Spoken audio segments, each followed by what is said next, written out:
Newcastle are the club that scare me the most.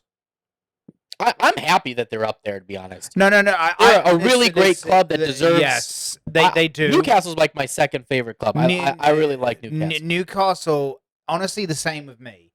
I remember when I was a kid, and the brilliant football that was played. It's a great fan base. It is. And who dislikes Newcastle fans? Newcastle are the Chicago Bears of English football. Like, they've suffered for so long, and there are one club, City, that regularly sells out like a 55,000-seater stadium in the championship. That's how loyal those fans are. Yeah, and they're lovely fans. Like, you read on Facebook and stuff, comments, whatever. Newcastle fans are like the most reasonable of everybody. They're like, oh yeah, we fucking sucked. Yeah. No, you know, I saw one Newcastle fan say some shit, and then other Newcastle fans were like, no, don't say that, son. That's not right. That's not right. We didn't play well. Fair played awesome for that game. We played like shite. We did. That was not a handball. But that's any other team, they'd be like, oh fuck the refs. Because Newcastle, because they're still getting used to being expected to be successful. Like, for them, that is like the Chicago Bears. for them, reaching the League Cup final when we beat them in the League Cup final this year, for them, like, you could tell by the Newcastle fans on television, you could tell that they were not used to going to Wembley. But now they're in the. It does remind me of around of City from like 2008 to 2011 when they started kind of regularly getting to finals and being in the top four, and they just were not used to it. And Newcastle, especially with the Saudi money that they have is like 5 times the amount of money that the City owners have. And bro, did you see who they signed? They can't use all of it, but the point is. But did you see who they signed today?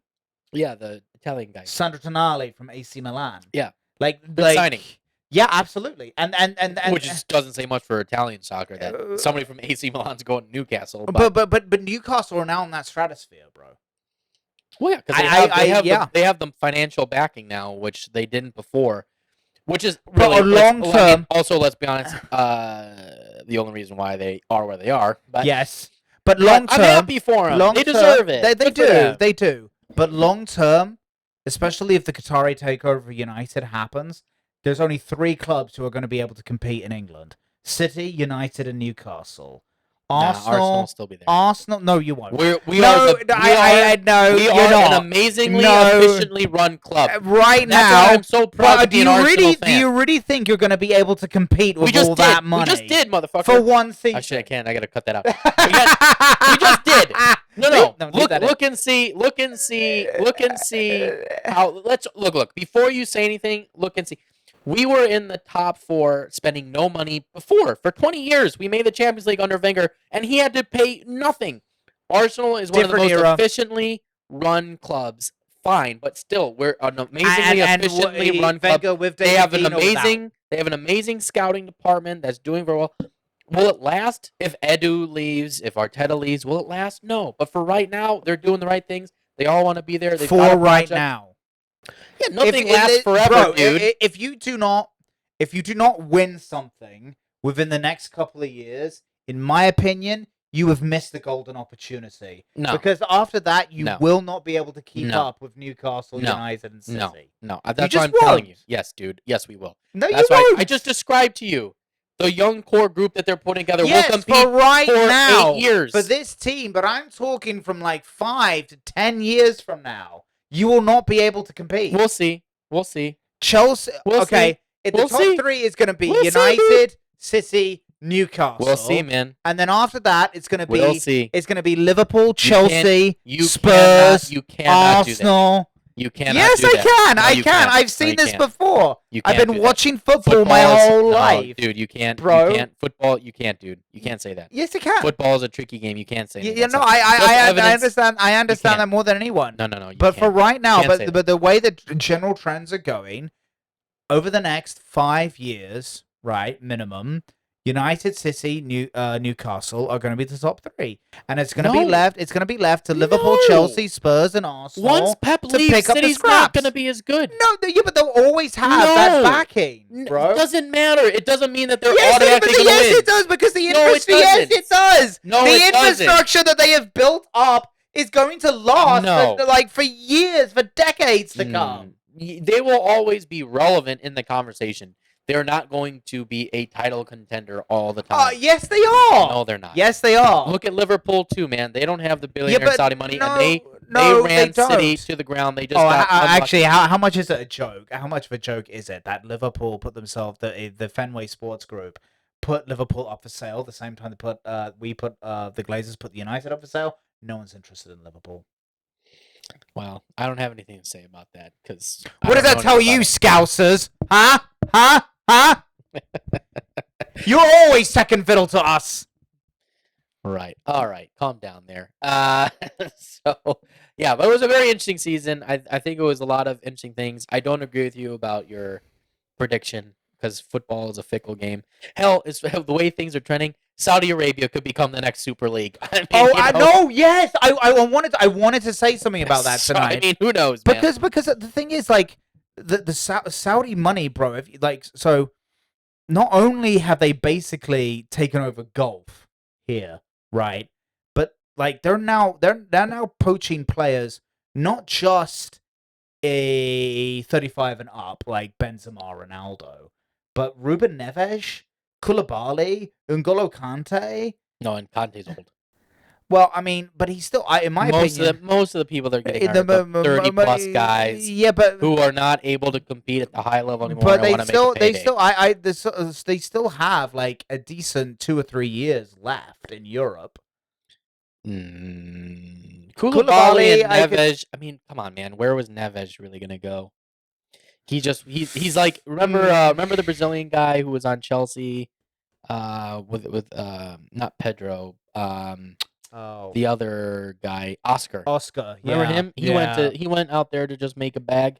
The Hulk, China. The Hulk went out there. You know, some of these guys just decide to do that because that's probably a Neves. Neves is like, I played on Wolves. Nobody else looks like they really want me. I'm a decent player, but you know what? I'm just gonna go make a bunch of money. That's his choice. Every other person they're getting is like it's just like what they do in the MLS. They just get like some older guys who are just like, I can probably still be better than everybody out on this field. So you don't see the Saudi A-League becoming a thing? Nah. But I do think they need to be careful because most of those guys used to go play for their childhood club like Buffon is doing now, or they go to the MLS because they don't want to be as known. They want to like chill out. Yeah. You know. Wayne now Rooney people are said going. that. Now it's all of a sudden that Saudi just is investing all this money and buying everybody and giving ridiculous salaries. So here's the thing. Europe is still the prestige. All the young guys still want to make. This is where it was not going to just change overnight. This is where all the history and where you make your stardom occurs is in Europe. Yeah. And then once you hit 30 and you're a little old, you fucking fuck off to Saudi Arabia and make your millions. You make your real money. Make a proper payday. Just be very careful. We'll talk Wrap about your that. tool. Don't be a fool. Talking about that biggest thing in the off season, Messi coming to MLS. What do you think? What do you think of that? I think his wife did not want to live in Saudi Arabia. And I think they offered him a very lucrative package to be like, look, you're still going to make a lot of money here. And I don't know if you saw in the contract, because unlike Saudi Arabia, they're just like, here's a bunch of cash. They can't just like give a suitcase full of money. Right. So they had to be very clever. But Beckham was like, Messi, come on, you're not going to go to Saudi Arabia. You're in Miami, Come out here, let's party it up. Yeah. Really break the American market. Yeah. And so you're going to do so amazing for the American soccer. You can really have them. You stab yourself as a real GOAT like Pele did when he was here with the New York Cosmos. Or like Beckham himself. Yeah, or like Beckham himself. And so, we'll party in Miami all the time. You won't have to do very much. We'll bring your friends into play. So they're talking about the Busquets. I was just about to say Busquets. We'll bring your friends in. Yeah. And it's like your wife will enjoy being in Miami. Your kids will be here. We'll take care of you. And then if you look at the actual package they put together for him, he's like getting money from lots of different things. So, and it's all going to end up totaling up, or he's going to get hundreds of $1,000,000, similar to like what Ronaldo's getting, just not all in one lump Which is check what because the MLS Saudi- can. Also, every MLS team is contributing to Messi going. By the way, so he can build the brand of MLS. that and just like just because they can again, so that they could just bring in Messi. Mm. Like think about like all of it. Like Miami, which is the worst team right now, they're awful. They're awful. Really bad. Messi automatically makes them mid-table, if not a contender for the title. But it benefits all of the MLS clubs. So Beckham just called all the other owners, and it's not just Beckham. It's I think LeBron. Other people are involved in that team. Who? So LeBron is. LeBron is in there with him also. In Inter Miami. Oh yeah, Seriously? yeah, I'm pretty sure. Well, from his days at the Heat. I think so. Right. I'm pretty sure he's got part ownership. I think he's part owner of several other teams, but nevertheless, but yeah. So it behooves everybody in MLS to have Messi there. So they all contributed money for him to be in there.